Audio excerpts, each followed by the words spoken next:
भारतात 48 वर्षांपूर्वी एक निवडणूक झाली होती। स्वातंत्र्य मिळाल्यानंतर केवळ 2 वेळाच ही निवडणूक झाली। आता पुन्हा तीच निवडणूक होते। निवडणूक आहे लोकसभा अध्यक्षपदाची। याआधी 1952 आणि 1976 मध्ये ही निवडणूक झाली होती। आता पुन्हा 48 वर्षांनंतर ही निवडणूक होते। पाहूयात यावेळी ही निवडणूक का आणि कशी होते।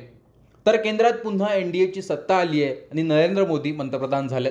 असं असलं तरी भाजपचा आकडा मात्र 2019च्या तुलनेत कमी झाला। भाजपकडे स्वबळावर बहुमताचा आकडा नाहीये। लोकसभा अध्यक्षपदासाठी भाजपकडून पुन्हा ओम बिर्ला यांचं नाव पुढे करण्यात आलंय। तर दुसरीकडे काँग्रेसने लोकसभेचं उपाध्यक्षपद हे विरोधी पक्षांना देण्यात यावं अशी मागणी केली होती। भाजपकडून ती मागणी मान्य न झाल्याने काँग्रेसनेही के सुरेश यांना रिंगणात उतरवलं। लोकसभा अध्यक्षाची निवडणूक बिनविरोध करण्याचे केंद्रातील सत्ताधारी एनडीएचे प्रयत्न निष्फळ ठरले। एनडीए आणि इंडिया आघाडीत लोकसभा अध्यक्षपदाबाबत एकमत होऊ शकलं नाही। त्यामुळे लोकसभेच्या इतिहासात तिसऱ्यांदा ही निवडणूक होते। 543 सदस्य संख्या असलेल्या लोकसभेत सध्या 542 खासदार आहेत। केरळमधील वायनाड येथील सदस्यत्वाचा राहुल गांधींनी राजीनामा दिल्याने एक जागा रिक्त झाली आहे। त्यामुळे काँग्रेसचा एक खासदार कमी झाला।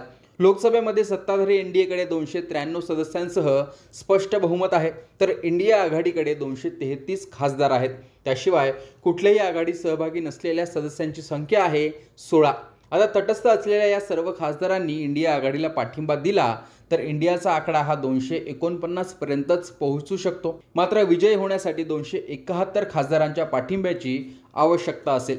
लोकसभा अध्यक्षपदासाठी एनडीएचे उमेदवार असलेले ओम बिर्ला हे राजस्थानमधील कोटा मतदारसंघातून सलग तिसऱ्यांदा निवडून आलेत, तर इंडियाचे उमेदवार के सुरेश हे केरळमधील मवेलिकारा मतदारसंघातून 8 वेळा खासदार आहेत। एकूणच लोकसभेतील संख्याबळ हे एनडीएच्या बाजूने असल्याने ओम बिर्ला हे सलग दुसऱ्यांदा लोकसभेचे अध्यक्ष बनण्याच्या शर्यतीत के सुरेश यांच्या तुलनेत पुढे आहेत। जर एनडीएतील टीडीपी आणि जेडीयू ज्यांची खासदार अनुक्रमे 16 आणि 12 आहेत, जर त्यांनी काही धक्कादायक निर्णय घेतला तरच इंडिया आघाडीला लोकसभा अध्यक्षाच्या निवडणुकीत यश मिळण्याची शक्यता आहे।